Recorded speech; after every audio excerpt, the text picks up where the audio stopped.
What's going on, everyone? Welcome to another exciting episode of ForneverWorld.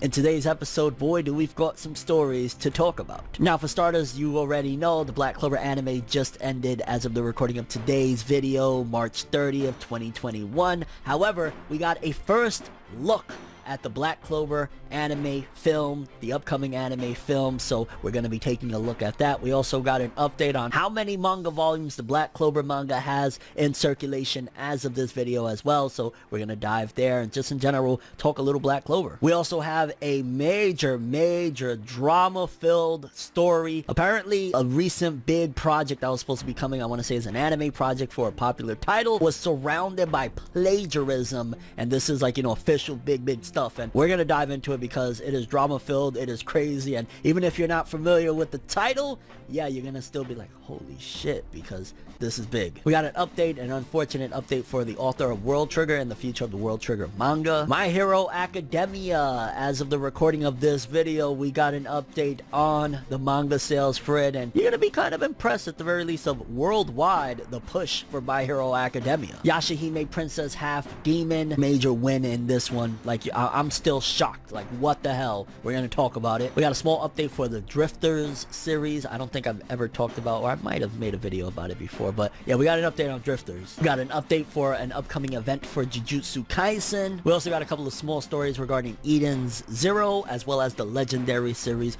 Dororo. And we got a crazy story about some major disrespect that was done that has Japanese people upset. So yeah, we're gonna talk about all of this. Without further ado, people, let's jump into another exciting episode of the only news source that provides anything and everything anime and manga related. And we don't bore you, we get into it. Let's do it. No matter how you move, get it done. No matter how you move, get it done. No matter how you move, get it done. No matter how you move, get it done. Okay, people, so for starters, let's talk some Black Clover.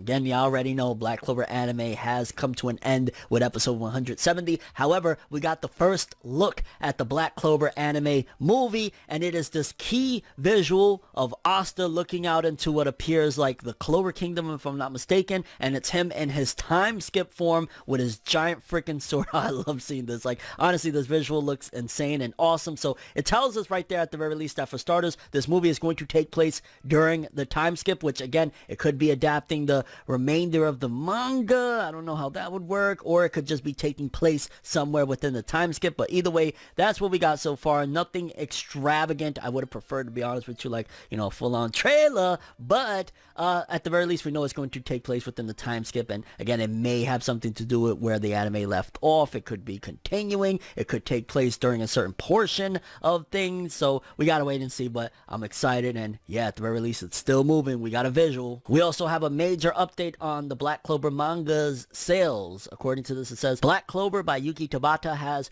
12 million copies, including novels and spin-offs, in circulation. So Black Clover, 12 million. Again, some people will say like, oh, that's kind of low or whatever you want to call it, but at the end of the day, that's still 12 million more than a lot of artists wish they could have, and at the end of the day, that's still very respectable for a series that people have said was a failure a long time ago. 12 million copies, anime #1 in like 80 countries on Crunchyroll. Regardless of how you want to slice it, this is still a big step, and shout outs to Yuki Tabata Black Clover, 12 million copies. Not to mention with the anime ending, it's been trending everywhere. It's just like trending 115,000 tweets of just people saying thank you to the Black Clover franchise and things like that. So big ups to Black Clover. Wow, like, still sad the anime's over, but we got the movie, we got sales moving, we got the manga. Let's keep this train going, people. We can't stop now. Okay, people, next up, we got some drama going on with, apparently it was the Tokyo Babylon 2021 anime project. There was apparently supposed to be an anime coming out for Tokyo Babylon. However, yeah, major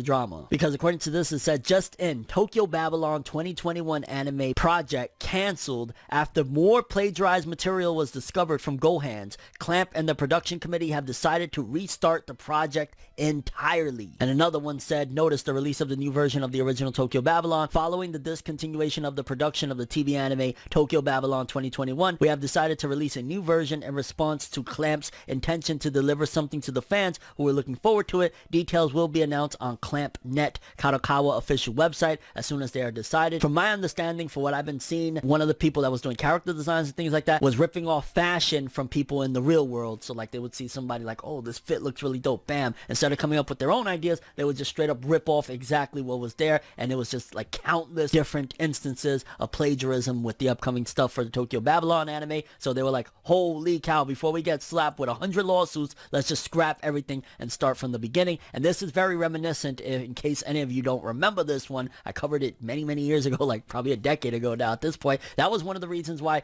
Dragon Ball Kai had major issues, because it was found out later after the fact that the composer, the musical composer Kenji Yamamoto, was caught plagiarizing music from, like, I'm talking popular bands, popular films. Was it Titanic? I can't remember, but like it was just major popular cues of like huge songs he was ripping off and just putting into the Dragon Ball Kai music, the OST for the series. That's why they eventually at a given point switched out from using that music to using back the old Dragon Ball Z music. And yeah, so a major instance of plagiarism. Like, this is the next biggest one I've seen in a very long time with this Tokyo Babylon 2021 anime, and I can imagine people at Clamp are furious and disgusted. And even if you weren't excited for the Tokyo Babylon anime, you gotta admit, this is nuts. Like, whoa. I never understand that, like, especially when you're working on a giant project like an anime adaptation for Clamp at that. Like, do you think you're not gonna get caught doing major plagiarized things? Moving on, we got a very unfortunate update for World Trigger. According to this, it says World Trigger will be absent from Jump Square's May issue released on April 2nd due to the poor physical condition of its mangaka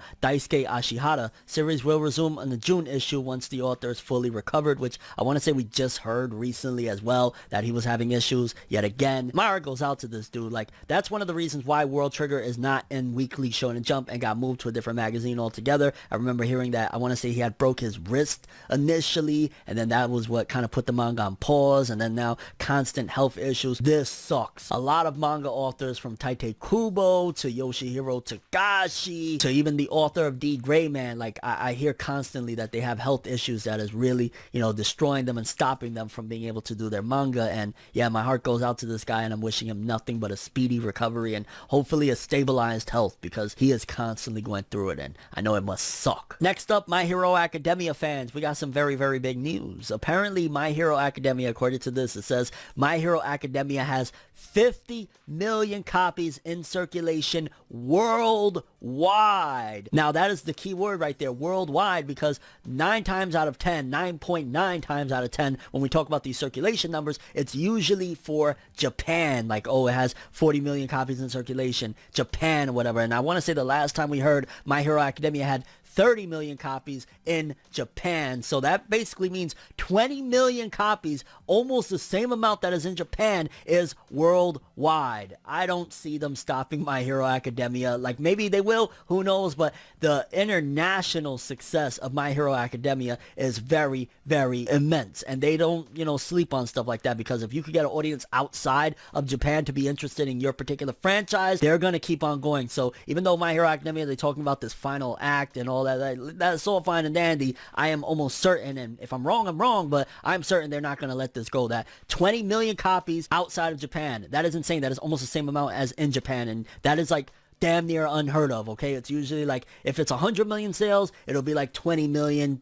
15 million outside of Japan. So yeah, My Hero Academia, it's really done what Shueisha wanted, I guess, Black Clover to do as well, in terms of capturing that international market, and major congrats. 50 million copies, insane. Next up, a small but very notable update for Yashahime Princess Half Demon. Now, y'all know the finale of season 1 of Yashahime just recently aired. Of course, it got announced for season 2, but something that I personally caught wind of and noticed was in the rankings for TV anime, the top 10 anime of the week in Japan. One of the things about Yashahime was the fact that it was literally a 0.1 behind One Piece. One Piece, coming in at number 3 on the top 10 anime of the week, did a 4.5, and Yashahime coming right behind it with a 4.4. 4. Yashahime, holy shit, I didn't understand and realize the magnitude of the fandom and popularity of the, Inuyasha franchise as a whole, but seeing Yashahime going right behind One Piece, yeah, they're definitely going to do a season 2, and if season 2 airs with these type of ratings or even remotely close, they're going to do a season 3. To go behind One Piece, y'all know One Piece is still a juggernaut, right? Top 3 anime right here on this list alone, so yeah, and it's only being beaten out by like really, children's stuff, Saze-san and Chibi Maruko-chan, like those are just really meant for tiny toddlers and shit. So yo, massive congrats to Yashahime. I need to get back into it, see what all the hoopla is about. Okay, next up we got a couple of small updates. For starters, Sentai Filmworks recently licensed the rights to release the Dororo anime to home video. I'm hoping for a Blu-ray, and in case you don't know, like for me, I'm just bringing this up because I'm a massive Dororo fan, and this was like an Amazon exclusive anime that didn't get a DVD or Blu-ray release, and it was already released like 2 years ago in 2019, but I absolutely adore this anime. I regret not doing a series review on it. I might still do that at some given point just because it is a classic tale that was redone for this beautiful anime. And yeah, Sentai Filmworks is releasing its Amazon exclusives. They never get to like home video and shit like that. So yeah, go pick up that Dororo anime. It's good. It's really good. Also, just a small nod that Eden Zero by Hiromashima will be on the cover of the upcoming issue of Weekly Shonen magazine, which is pretty notable. And the reason I'm bringing it up is the fact that that magazine, if I'm not mistaken, normally just has like women on the cover. In case people don't know, there's quite a few manga magazines that they don't really have covers of anime and things like that, or manga characters. Like they'll have like models and things like that, and honestly you wouldn't even be able to tell that there's manga in there, minus Shonen Jump. They don't do that. But like, yeah, Eden Zero on the cover, that's really dope. It looks sick. And of course this is to promote the upcoming anime that we won't be getting for however long, which by the way, if you're watching this and you're a Record of Ragnarok fan, I messed up on that. Record of Ragnarok is going to be available everywhere this coming June. It won't be locked, it'll be available everywhere. And another small update, Drifters by the Hellsing creator Kota Hirano is releasing a new chapter in the latest Young King Hours issue in May 2021. If I'm not mistaken, don't quote me on this, but I believe Drifters has been on hiatus for a long time. That's really dope. And yeah, if you're a Drifters fan, expect a chapter coming in May, which again, I want to say it's been on hiatus for a while. Don't quote me on that. Okay, people, next up, a pretty significant update for Jujutsu Kaisen. According to this, it says Jujutsu Kaisen's Jujutsu Fest 2021 has a key visual, and it says it'll be held on June 13th in the Saitama Prefecture's Kawaguchi Comprehensive Cultural Center Lilia, starring different voice actors from the series. And they released a visual there of all the characters, and yo, it's gotten big enough. Like when a series gets big enough for them to have its own fest, like Kimetsu Fest and shit like that, that's huge. And if they're doing this in June, that means I'm expecting we're going to get the first major trailer for Jujutsu Kaisen 0 in June. If the film comes out at the end of this year, early next year, then they're probably going to drop the trailer for the upcoming Jujutsu Kaisen 0 film around that time. So I'm looking forward to that. Jujutsu Fest, let's go. I wish they would stream these more though, man. Like, why can't we get a worldwide release of these streams so that we could all just be in there? You know what I'm saying? Put some subtitles on there. Come on. And lastly, another drama-filled story that I kind of wanted to cover. It says an Italian fashion brand is being criticized for disrespecting Japanese culture. If you've ever been to Japan, and if you haven't, you're probably aware that shoes are a big deal, and specifically taking them off. You've seen it in anime plenty times. The bottom of shoes are considered dirty for obvious reasons. Because of this, walking inside while wearing shoes is frowned upon. The cultural norms do not stop there. Walking on other things while wearing shoes is also seen as disrespectful, which is why a recent fashion ad by Italian brand Valentino is coming under fire in Japan. The spot is for this year's spring collection and is aimed at the Japanese market. It features Koki, the daughter of Japanese celeb Takuya Kimura, who previously starred in Sega's Judgment and voiced Howl in Howl's Moving Castle. Holy shit. Previously a member of the boy band SMAP, her father is one of the country's biggest stars, and his daughter has begun modeling. In the ad, Koki is showing walking and standing on an obi, a kimono sash, like, you know, the belt for the kimonos, while wearing high heels. If that wasn't enough, the obi was also draped all over the ground outside. Both of these acts are considered disrespectful, and here's some of the things Japanese fans are saying. This is a desecration of Japanese culture. I saw this and felt sick. I can only feel that this is mocking Japanese culture and Japanese tradition to think this is how a fashion brand, which is supposed to put great importance on fabric, treats an obi that was weaved by an artisan. Yeah, a lot of people just reading this is real pissed off, which I think there's a couple of different reasons why they're doing this. One, for this, because this is marketing. Believe it or not, a lot of people still roll with the model. All press is good press, because at the end of the day, everybody's talking about it. Just similar to what's going on with Lil Nas X right now with the whole Satan shit of his music video and his sneakers and things like that. People get attracted to that, and it gets more eyes on things, and especially younger people, they're gonna look at that and be like, yo, she don't care, she's a badass, I gotta go support that. So that's probably why she's doing it. But yeah, that's disrespectful. Even I know that, and I'm not in Japan, but I know enough about Japanese culture that is a big slap in the face to a lot of people over there. But yeah, people, that's all the stories we have for today. I'm curious what you guys think. For starters, the Black Clover movie visual, what do you think it's going to be going down with the film? Do you think it's going to be adapting the final arc, the remainder of it, or it's going to take place within that? Again, it has to take place within the time skip. Also, 12 million copies Black Clover manga in circulation. Awesome stuff. Your thoughts on the Tokyo Babylon drama regarding the anime being canceled for plagiarism and things like that, and then having to restart everything? Like, that really sucks. World Trigger author taking a break due to health, just wishing him a speedy recovery. My Hero Academia, 50 million copies in print worldwide. Yo, the international fandom for My Hero is insane. Yashahime Princess Half Demon right behind the One Piece anime, and the One Piece anime has been knocking lately. It's been huge. Like, wow. New Drifters chapter, Jujutsu Fest 2021. Again, I want to say that's when we're going to get the first big trailer for the upcoming film. The disrespect to the kimono and stuff like that from that Italian brand. Again, I think they're just using outrage culture to promote, which it's disrespectful as shit, but that's what I think is happening. Again, it's just like Lil Nas X with the Satan shit. Your thoughts on Dororo being licensed by Sentai Filmworks? Again, thankfully, somebody rescued it from Amazon's clutches at the very least for a home video release. And Eden Zero, the cover of Weekly Shonen Magazine. Awesome stuff there. Hope we get to see it someday. And your thoughts on any of the stories we covered in today's episode? But that's all I have for this one. Thanks for watching. Hope you enjoyed. If you liked anything I had to say or enjoyed the video, drop me a like. I'd greatly appreciate it. And if you want more from me, make sure to subscribe. Follow me on Twitter, Instagram. Hit that bell to get all notifications. And if you want to follow any of my other social media, links are in the description below. I'm ForneverWorld, and as always, people, have an awesome day. Oh, remember the golden rule. Anime and manga for life, boy. Have an awesome day. Peace in, and you guys just watched another episode of Forever News. Have an awesome day. So